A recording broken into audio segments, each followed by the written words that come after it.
SB4 bw'abanga yakola DNA n'akizuula ng'abaana si babe, abaana ba SB4 baani?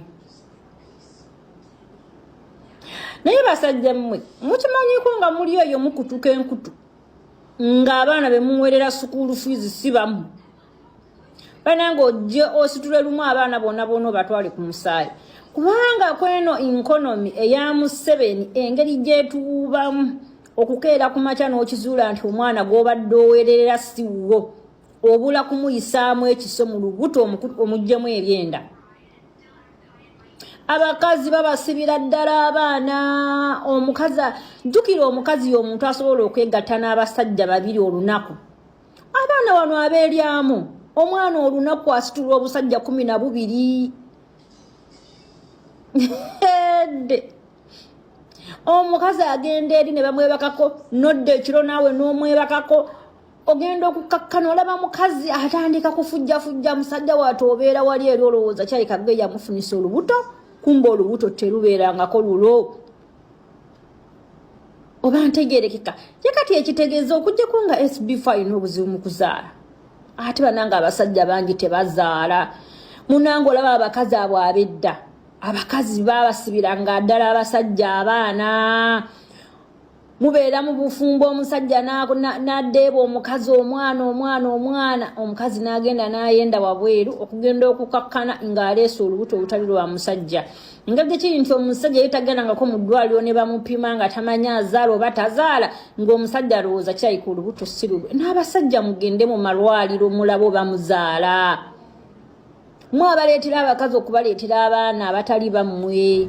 Mugenda ne mubeerawo ne mulowooza nti abakazi be batazaala, kumba obuzibu buli ku mmwe. Omukazi n'agenda n'ayenda n'aleeta olubuto anti wali omusaba. Ogenda okutuuka okukubakuba ku matu ng'okola DNA ng'omwana si wo. Ate erudda tetugenda nnenya bakazi kubanga mugenda ne mubeera mu relationship ne mumala emyaka 2 nga temufunye lubuto. Omusajja n'otandika okwekwasa. Genda mu maaso. Amawulire gakyali mangi nnyo getulina okuba nga tukutuusaako. Oyavuddeyo ku nsonga ya SB4. Walabye kyabaddewo ku balongo ba Anteira nga SB4 kigambibwa nti abaana si babe. Naye kyesimanyi bituufu oba nedda. DNA byeyazuula ono agambye nti bweba bituufu nga kituufu. SB4 yatwala abaana abo ku DNA. DNA results ne zikomawo ne ziraga nti abaana si babe. Yagambye ekyebuuzibwa abaana baani? Abaana ba SB4 baani? Ebibuuzo bikyali bingi naye nga ansa ntini. Ffe wetuli nnyo kubanga tugakutuusaako gonna gatambula era nga bingi nnyo ebigenda mu maaso aneeno mu ggwanga Uganda. Ebyo ate ono n'avaayo n'akatutema nti olunaku Pulezidenti Yoweri Kaguta Museveni lwalayira lwe lunaku omukulu His Excellency Robert Kyagulanyi Ssentamu lwakomawo aneeno mu ggwanga Uganda. Ekijja si muntu olunaku President Museveni lwagenda okulayira ne Bobi Wine lwe lunaku mbu lwakomawo ku kisaawe Entebbe ayagala buwanguzi bwe. Kaakati mbuuza agenda kusaba buwanguzi bwe kubajjako Ntebbe ye anti yagamba mwagibba, era kaakati yagamba agenze mu bazungu kubanja buwanguzi bwe akomawo. Oba abufunye oba tabufunye akomawo ayagala buwanguzi bwe. Ogenda kumpulirira tiya gasi n'embooko. Agenda kuba ali ku kisaawe Entebbe wali ng'eno omukulembeze atandise okulayira abagambe mu mpa obuwanguzi bwange. Oluvannyuma lw'abannaddiini okuva ne baba nga bakomplaininga ku tteeka lino erya sovereignty bill ate nga bo bantu ababadde basinze okusiriikirira nga bannayuganda batulugunyizibwa nga tebaagala kubaako kye boogera. Kaakati bannayuganda bagambye nti nedda balisayininge nabo bakafiiringe kubanga lino etteeka bo bannaddiini baba bakosebwa nnyo. Ebya sovereignty bill nga birudde nga mukeereye lwaki temuyisa biteeka ne tuvaawo? Bwensi bwagala bugifugire ku bunkenke bonna bubuloga bw'enaale mu bonna buvuddeyo buvumirira etteeka Museveni lyayagala liyite. Gasiya mwe mulowooza tetumanyi bye muliko? Bonna babugambye muvumirire muteeke ensi ku bunkenke, ensi wemala oteeka okubeera ku bunkenke. Museveni amala ajjenga omuzira mbw amala abisazeemu. Mwe oyo Gasiya wammwe yenna mumuyise nze nabagamba time ejja tuuka nga byonna babikoze biweddewo nga biweddeyo ng'abantu ensi bagyagala ate nga bajja tuuka ensi bagyagale ekyo nkikubuulira akasajja ne kadda abasuubuzi tubagobye ku nguudo ne bayiba naye bizinensi buli omu ne yeeraliikirira ne kamenya n'omumenya bizinensi z'abantu ne bayoola n'okuziyoola ate oluddako tewayita na wiiki mbwate kati bakomewo bannayuganda mubafudde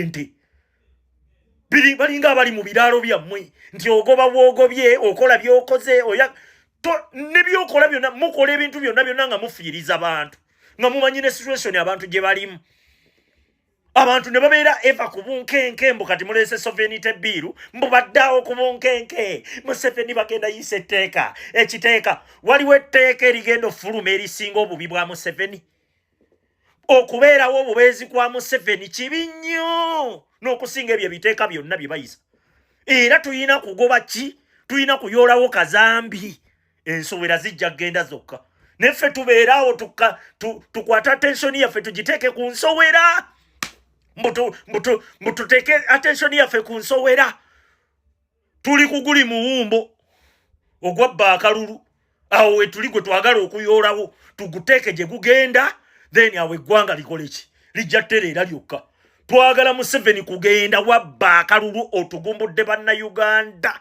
millions and millions awo tetufaawo mubagala kutuugula kutuzzeeyo leero kati bamenya mayumba ensi kagitambulize ku bunkenke abantu babeere ku bunkenke tewaliiwo kibi kyogenda kukola bannayuganda kusinga gwe kubafuga okubeerawo okwo ng'ofuga bannayuganda kibi nnyo n'okusinga bino byotubyoogamba mbu simanyi kuyisa biteeka twagala ggwanga ate time ejja tuuka bannayuganda bakulabeko ng'odduka gwe nkobuulira ffe tufokasinze ku muwumbo tugenda kuyoolawo omuwumbo jalabanga ensowera tezirina we ziri naye bino ebyokuleeta oba okwata ensowera ng'omuwumbo weeguli wali guunya ayi totubuulira wamma ate tubadde tukyali awo ne bakatutema nti Museveni abyegaanye bantu bange ani omutuufu ani atulimba mu kintu kino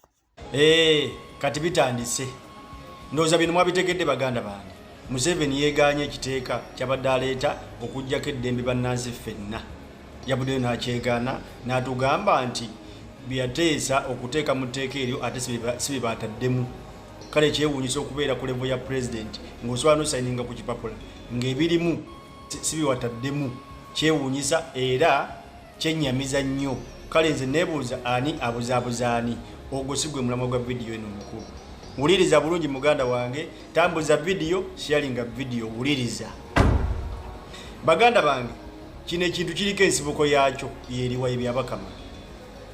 byabakama nsaba tumuteeke ku nninga nga bwe tubadde tukoze ku lino etteeka okutuuka Museveni okulyegaana tusobola oteeka byabakama ku nninga n'atuwa DRF mu kwerangirira Museveni kubanga eno yensibuko ya buli kimu ffe Museveni si gwe twalonda byabakama gwe yalangirira twagala atuwe DRF kwe yamulangirira mu ssaawa 48 okutandika n'olunaku lw'enkya olw'omukaaga okutandika n'olunaku lw'enkya essaawa zitandika okubala ng'era nkoola bannayuganda mwenna wamu n'abakulembeze mwenna nga mbadde musimbye Nakakongo tusimbe era Nakakongo ku nsonga eno okuba yensibuko ya buli kimu tubanje byabakama DRF kwerangirira Museveni kubanga ffe si gwe twalonda ate nga ssemateeka atugamba ateekeddwa okutulaga foomu ezo mu nnaku 15 buno budde tugenda myezi 4 tazitulaganga so byabakama twetaaga DRF kwerangirira Museveni mu ssaawa 48 bw'ogaana zituwa tujja kwenoonyeza byabakama bannayuganda tosobola tubula bwe tuba tutandise kunoonya tosobola tubula essaawa zino zitandika lunaku lwankyo okubala nkoowola abakulembeze mwenna mwasitudde amaloboozi mwavuddeyo bangi eno ensonga nkulu nnyo kuba yeviirako buli kimu singa tuba tufunye obwenkanya ku muntu oyo gwe twalonda tetusobola kugwa mu bizibu nga bino ebyokudda mu biteeke bigenda tumalaka emirembe gyaffe nga bannayuganda so kweno ensonga n'amaloboozi gammwe tugeetaaga tusituliwamu eddoboozi lyaffe nga tubanja byabakama okutuwa form kwerangirira Museveni kubanga ffe sigwe twalonda twetaaga form ezo byabakama mu ssaawa 48 okutandika n'olunaku lw'enkya. Tambuza video, sharinga video. Olawulidde era nno nkyakwongera nga batunnyonnyola nga General Yoweri Kaguta Museveni we yavuddeyo n'agamba nti byonna kwegamba n'abanga yeewakana. Kakwate mukasobola okutuuka wenjagala katuuke. Kakati olunaku lw'ejjo General Yoweri Kaguta Museveni yavuddeyo n'asambajja ebyo byonna ebiri mu kulabikirwa mu tteeka ly'obwetengereze Protection of Sovereignty Bill. Kulembeze w'eggwanga Yoweri Kaguta Museveni yeganye byonna ebiri mu bbago ly'etteeka ku bwetengereze bw'eggwanga eriri mu kukubaganyizibwako ebirowoozo n'ekigendererwa eky'okutangira abagwira okwenyigira mu nsonga za kuno. Museveni agamba nti bwe yatunudde mu tteeka lino abaali baze bava ku nsonga ze yabakuutira okusimbako amannyo ate ne badda mu kuwagikamu obuwaayiro obukosa abantu abataabiriimu. Katono alagidde nampala ababaka aba NRM mu Parliament okuggyayo ebbago lino liddemu libagibwe buto nga bwe yali alagidde. Omusasi waffe kabitwe mu bujjuvu. So, oyo ye General Museveni. That's him. Hey, that's the real General Museveni. Nenjagala twebuuza ebibuuzo bino wammanga. So, General Yoweri Kaguta Museveni akeera ku makya n'atuula n'alowooza okuleeta etteeka eddungi ennyo n'ayita kabineti ye n'atuula ne bakubaganya ebirowoozo ne bakkiriziganya ku tteeka eryo. Njagala tugende mpola wano. Etteeka eryo wamala okulirowoozaako era ne lidraftingibwa. Etteeka eryo nga ssaabawolereza bwa gavumenti alina okuliyisaamu amaaso era n'awabula General Museveni nti lino etteeka lisobola okuba n'obuzibu bwe buti ne bwe buti lisobola okubeera eddungi. Twogera ku ssaabawolereza wa gavumenti goyinza okuyita Anthony General Kiryowa Kiwanuka, of which Kiryowa Kiwanuka ono atuula ku kabineti. Twogera ku kabineti erondebwa General Yoweri Kaguta Museveni. Twogera ku kabineti etuula either buli Monday oba weeyagalidde okutuula ng'agikyeyalinga ye General Yoweri Kaguta Museveni, oba gwasindise gwa omusigire goyinza okuyita delegate. Kati Anthony General wa gavumenti Kiryowa Kiwanuka n'akwata birwe n'agisindika ewa Minister of Finance, Minister w'ebyenfuna, okulaba nti oba birwe eno tebe ne implications zonna naddala ku kkowe ery'ebyensimbi. Twogera ku Minister wa Finance alondebwa General Yoweri Kaguta Museveni. Eyo yonna cabinet. Minister wa Finance n'agenda mu maaso n'okukkiriziganya ne birwe eno. Era Anthony General wa gavumenti Kiryowa Kiwanuka birwe eno n'agikwasa mu butongole. State Minister wa Internal Affairs omukulu General David Muhoozi naye cabinet minister, state cabinet minister. General David Muhoozi State Minister wa Internal Affairs ne bakwata birwe ne Anthony General wa gavumenti Kiryowa Kiwanuka ne bagireta ne bagite bolinga floor ya parliament wane ne bagireta mu parliament ekulemberwa Anita Anet Among ne deputy we Thomas Tayewa. Bano bonna balondebwa General Yoweri Kaguta Museveni. Twogera ku parliament nga speaker wa parliament yolede yakubadde ebirayiro nti buli nnya lya party n'eri omwana n'eri abasisiters, father, son and daughters bakkiririzaamu. Kitegeeza nti biiru yonnejja ng'ereeteddwa gavumenti nga General Museveni yagiwoomyemu omutwe, kkiriza obagaana ejja kuyita. Kakati biiru eno nejja netuuka ne mu kakiiko ka parliament ak'amateeka n'ebyokwerinda. Ba stakeholders bonna bavunanyizibwa ku biiru eno ne bayitibwa mu bukiiko buno, akina abantu, akina bannaddiini, civil organizations ez'enjawulo zonna, banks zonna, nekituuka ne government bank okutuuka okujja mu kakiiko kano. Wiikisi bbiri nga biiru eno erimu kubaganyizibwako birowoozo. Ensi n'ensi yonna n'eraga nti biiru eno tekkaanya nayo era tekkiriziganya nayo. Weeks says, then after 2 weeks, oluvannyuma lw'aba stakeholders bonna okuyitibwa ne balaga nti biiru eno teyina kyegenda kuyamba muntu wa wansi.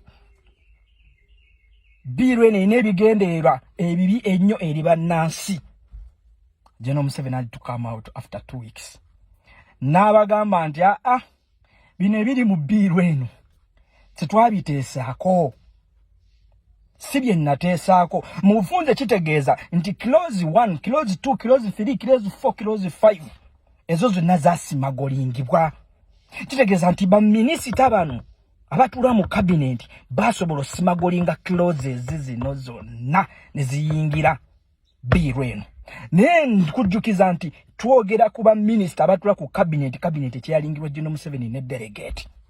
Kati njagala weebuuze mu bwongo obwo ne mu ndowoozayo nti zigundi clauses zino 5 zonna ezasimagolingwa ne ziteekebwa muno General Museveni yali tazimanyiiko era abadde tazitegeera nga tazimanyi nga Anthony General kwabadde asimbye olukongoolo Bepo ne State Minister wa Internal Affairs David Mhozi. Kati gwe oyagala kuŋŋamba nti General David Mhozi State Minister Bepo ne Ssabawoleza wa government basimagolinga clauses zino ne baziteeka mu biiru eziri against ne mukama waabwe General Museveni nti yali abagambye mu ntandikwa. Kati then wano wenjagala ofune sense. So wezibanga clauses zino 5 kazaalabulwa nga General Museveni agamba ye teyaziteesega teyazirowoozaako era size zaali zina okuba mu biiru. Ate nga clauses zino 5 in fact zemulabanga ez'ekisirusiru ze zimakinga biiru eno okuba ng'estandinga. Era clauses zino 5 zezali ekigendererwa kya biiru eno. Kati then that means nti wajjamu clauses zino 5 the bill ceases to be. Eba tekyalina bulamu era eba tekyalina mugaso. Yes, they will create a storm. Then they will come as those to settle that storm. Then you will praise them. Kakati General Museveni ajja creatingawo omuyaga ogw'amaanyi ennyo.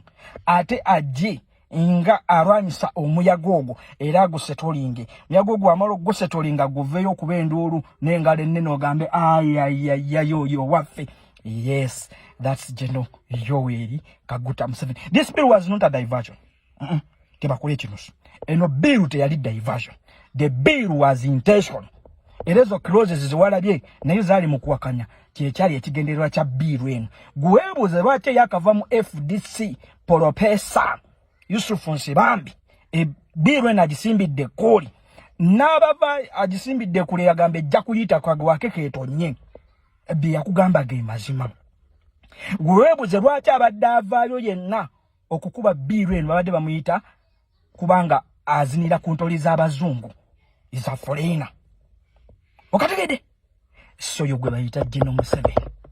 Yoyo ye General Museveni ajja kujja akuterewo ekibeera atakulage nti ye mununuzi wo. Lwakuba abantu be bavuddeyo ne bakuba enduulu kikikyo bw'oba si ye ng'abyewakana ate byatandika bityo. Ani yali yaleeta etteeka lino? Bantu bange ffe lwe tuli okubanga amawulire tugakutuusaako gonna gatambula era gagenda mu maaso aneno mu ggwanga Uganda. Buli kyewetaaga okubanga omanya kubanga tugakutuusaako. Bannaye waliwo ekintu kineewunyisiza oba kinyambe kineewunyisiza ate kinseseza. Puroguramu ya Fulufig eno simanyi oba eri etya. Mwakalabya Katambi we yabadde ku show n'ayambalira luzi nti bamugobe mu ddwaliro. Buli bwagenda mu ddwaliro alya ku mulwadde emmere oba yabadde ajokinga simanyi. Njagala okubira Honorable Minister Balamu Baluga Halo Mulanga luzi ali mu kulyako omukazi emmere mu ddwaliro. Luzi mumujja ku mukazi aleme kumujjanjaba omujjanjabe ale emmere y'omulwadde ogimalawo ate baleta suwaani emu. Bannange mugende mukwate luzi mu arrestinge mumujja wali Saala. Saala takyakomberako ddala ku mmere omusajja agiriya n'agimalawo Saala nasigala nga atunula wati kiripo jagiteekayo. Saala namugamba musajja gwe nze mulwadde emmere ya mulwadde. Omusajja alya vitamini z'omulwadde zonna azimazeewo. Kati omwana balamuyonsa ki? Kyekigendererwa ssebo. Abaduzi bamu arrestinge ave mu ddwaliro. Omuntu oyo mujjanjabi ki? Omujjanjabi alebye abalwadde ejjiba lituuka yalirya n'alabye eri envu yennyini yaliridde. Ne ngamba luzi alina okukwatibwa immediately. tusobole okusevinga Sunrise Toro kwajja kuva mu ddwaliro nga Sunrise so bale kubanga wekumidde ku NCK TV teweerabira kubanga osubscribinga ringinga that notification bell sharinga likinga ebisigadde butereva amawulire nja kubanga nga kuwa era nja kubanga nga kutuusaako wona woli wonna wosinzidde sigala naffe tovaawo.